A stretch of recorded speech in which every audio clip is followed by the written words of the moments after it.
Hello, আসসালামু আলাইকুম। কেমন আছেন সবাই? আজকে আপনাদের বানিয়ে দেখাবো মজাদার বেলপুরি, যেটা আমরা নর্মালি বাইরে খেয়ে থাকি, কিন্তু আজকে আমরা ঘরেই এটা বানিয়ে দেখাবো। তো এখানে আমরা 2 কাপ ডাবলি ডাল বা চটপটি ডাল যেটাকে বলে, সেই ডাল নিয়ে নিব। সেই ডাল নিয়ে আমরা সারা রাত এটা ভিজিয়ে রাখবো। ভিজিয়ে রাখলে যে ডালটা ফুলে আসবে। তো পরের দিন আমরা সেই ডালটা বানানোর জন্য রেডি, বা আপনারা যদি চান 6 থেকে 7 ঘন্টাও ভিজিয়ে রাখতে পারবেন। তো এখানে আমরা 3 কাপ পানি দিয়ে আর সামান্য লবণ দিব, আর দিব সামান্য হলুদ, আধা চা চামচের মতো হলুদ দিয়ে আমরা এটা সিদ্ধ করে নেব। আমি এখানে প্রেসার কুকারে সিদ্ধ করে নিচ্ছি। এখানে 2 থেকে 3 সিটি হলেই আমাদের বুটটা সিদ্ধ হয়ে যাবে।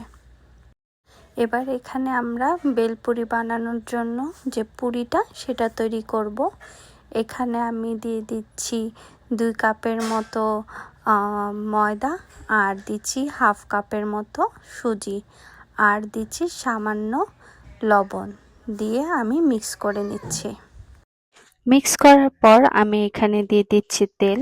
এখানে প্রায় আমি 3 চা চামচের মতো তেল দিয়ে দিচ্ছি, আর তেল দিয়ে আমি এটা ভালো করে মাখিয়ে নিচ্ছি।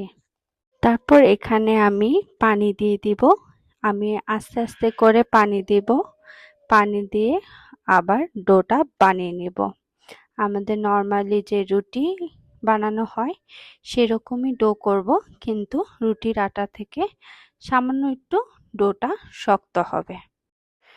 ডোটা ঠিক এরকম শক্ত হবে। তারপর আমরা ডোটা কিছুক্ষণ, প্রায় আধা ঘন্টার মতো আমরা ডোটা রেখে দিব। ডোটাকে এবার আমরা রুটির মতো বেলে কোনো কাটার দিয়ে আমরা পুরির সাইজের যে কাটার থাকে সেই কাটার দিয়ে পুরির আকারে শেপ করে আমরা পুরি বানিয়ে নেব। এবার পুরিটা ভেজে ফেলবো। তো প্রথমে আমরা গরম তেলে দিব, পুরিটা দিয়ে দিব।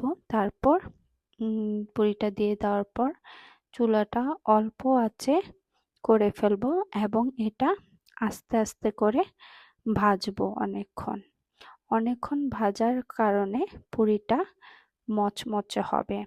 তো অল্প অল্প আস্তে করে আমরা লাল হয়ে আসা পর্যন্ত ভেজে নেব।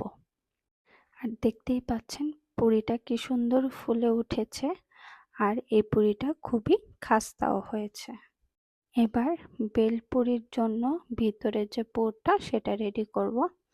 আমাদের যে সিদ্ধ করে রাখা ডাল ছিল সেটা নিয়ে নিয়েছি এখানে, আর এখানে দিয়ে দিচ্ছি শসা কুচি, তারপর দিয়েছি টমেটো কুচি, পেঁয়াজ কুচি, কাঁচামরিচ কুচি।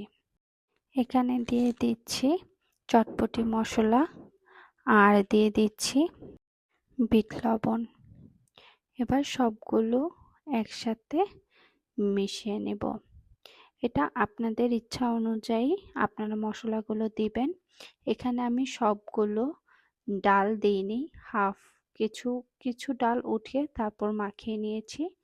সেগুলোর মধ্যেই আমি মিক্স করে নিয়েছি নিজের ইচ্ছে অনুযায়ী আর নিজের স্বাদ অনুযায়ী।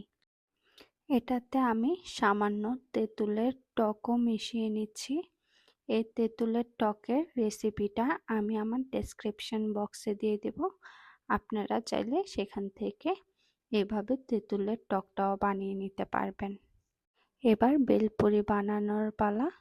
দেখতেই পাচ্ছেন পুরিটা কি সুন্দর মচমচে হয়েছে। এবার পুরিটা ভেঙে আমি উপরে সেই মশলাগুলো দিয়ে দিব, যে পুরটা আছে সেই পুরটা দিয়ে দিব। এই তো বেলপুরির উপরে সব মশলা দিয়ে দিয়েছি, আর উপরে আমি চাটনি দিয়ে দিয়েছি, আর দিয়ে দিচ্ছি সামান্য চটপটি মশলা। এই তো হয়ে গেল আমাদের ঘরে বানানো বেলপুরি।